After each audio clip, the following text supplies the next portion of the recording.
आवाज की दुनिया के दोस्तों, कभी तो अच्छा लगे सब्सक्राइब करें। सत्संग के फूल हरे हरे। मानव जीवन ऐसा विलक्षण है कि मैं क्या बताऊं आपको। मैंने विधि विधान से नित्य प्रति कोई कठिन साधना की हो, ऐसी बात नहीं है। केवल जीवन के प्रति एक गहरी जिज्ञासा थी। उसी से मेरी पृष्ठभूमि ऐसी तैयार हो गई थी कि मैं समस्याएं बताती रही। श्री महाराज जी परामर्श देते रहे, मेरा समाधान होता गया। केवल एक एक बार मैंने प्रश्न रखे और उत्तर मिले, तो फिर जीवन में कभी भी दोबारा ये प्रश्न नहीं उठे। संदेह सदा के लिए मिट ही गया। ये संत समागम एवं सत्संग की महिमा है मित्रों। आवाज की दुनिया के दोस्तों, भाइयों बहनों, पुण्यात्माओं, ललित भाषा और सरल शैली में सत्संग की महिमा कहकर सुनाना सीखा मैंने पीछे, और सत्संग के प्रभाव से जीवन सुधर गया। पहले मैं साधन के क्रम में जिसको दूसरा अध्याय कह रही हूँ, उसमें बहुत बढ़िया बात मेरे सामने आई। वह क्या कि नित्य जीवन विद्यमान है, एक ज्ञान स्वरूप, प्रेम स्वरूप, आनंद स्वरूप और नित्य तत्व विद्यमान है। उसकी विद्यमानता का ये प्रभाव है कि हम लोग उस नित्य जीवन की आवश्यकता अनुभव करते हैं। अतः हमें उसकी सत्ता में दृढ़ आस्था रखनी चाहिए। हमारी मांग पूरी होगी अवश्य। अब आप ये देखिए, क्योंकि वह प्रेम स्वरूप परमात्मा अपना प्रेम देकर मुझको आनंद करने के लिए लालायित है, इसलिए उसके प्रेम की प्यास मुझ में जगती है। अपनी भूल जनित दशाओं में फंस करके हम सब तड़पने लगते हैं।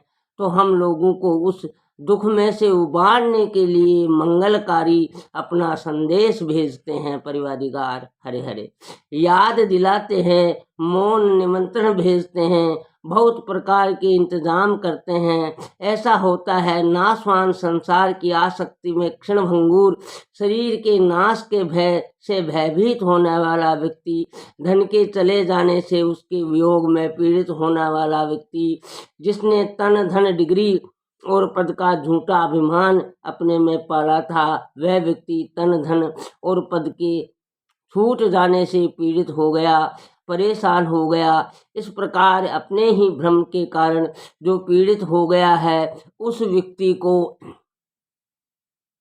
देख कर करुणा सागर जगत पिता और करुणामयी महिमामयी जगत जननी माँ अत्यंत द्रवित हो जाती है। हमारी छटपटाहट और झूठ मूठ दुख में पड़े रहना उनसे सहन नहीं होता। आवाज की दुनिया के दोस्तों, वे चाहते हैं कि उनके बच्चे दुख से मुक्त हो जाएं, तो उनके इस शुभ संकल्प से हमारे भीतर जागृति आ जाती है। वे देखते हैं कि उनके पास अमृत का अगाध सागर लहरा रहा है और उन्हीं का बच्चा रस का प्यासा संसार में भटक रहा है। सहज करुणा से प्रेरित होकर वे अपनी याद दिलाते हैं, तो हम लोगों को उनकी याद आती है। आवाज की दुनिया के दोस्तों, जीवन के प्रति मेरा दृष्टिकोण बदल गया। थोड़े ही दिनों के बाद मैं जीवन को अधिक कोमल भाव से देखने लगी। पहले प्रवचन में ये बात आई थी कि मुझ में जीवन की मांग है तो उसकी पूर्ति का विधान भी है। अब ये सत्य स्पष्ट हो गया कि नित्य जीवन पहले से विद्वान है, इसलिए हम लोग उसकी आवश्यकता अनुभव करते हैं। हम उनसे विमुख होकर निरस्ता की पीड़ा सह रहे हैं। हमारी पीड़ा उनसे सही नहीं जाती, उनमें करुणा उद्वेलित होती है। उनकी प्रतिक्रिया है कि हमें उनकी याद आती है। सचमुच में ऐसा फील करने लगी, अनुभव करने लगी थी मित्रों, भाइयों बहनों। आपका मन बहलाव नहीं कर रही हूँ। मुझे ऐसा ही सूझने लगा कि उनकी करुणा के बिना ये बात हो ही नहीं सकती थी। आप सोचिए न, विविध प्रवृत्तियों में फंसे हुए आदमी को थोड़ी थोड़ी देर में चेतना आती रहती है। आदमी सोचता है कि इतने दिन बीत गए, भजन किया ही नहीं, इतने दिन बीत गए, साधन किया ही नहीं। इस तरह से साधन की, भजन की, भगवान की याद हम लोगों के बीच बीच में आती रहती है। सुख भोग में फंसे हुए मनुष्य के भीतर चेतना जगती रहती है कि अरे भाई, आज शरीर सुस्त है, खाने पीने खेलने का सुख मिल रहा है, आगे चलकर शरीर रोगग्रस्त हो जाएगा, अंग अंग शीतल हो जाएंगे, अपना कोई वश न चलेगा, तब क्या करेंगे। इस प्रकार का चिंतन होता रहता है संत जनों के, भक्त जनों के एवं अपने अनेक एजेंट्स के द्वारा परमात्मा हम लोगों को ये सूचनाएं भेजते ही रहते हैं कि होश में रहो, कहाँ भटक रहे हो,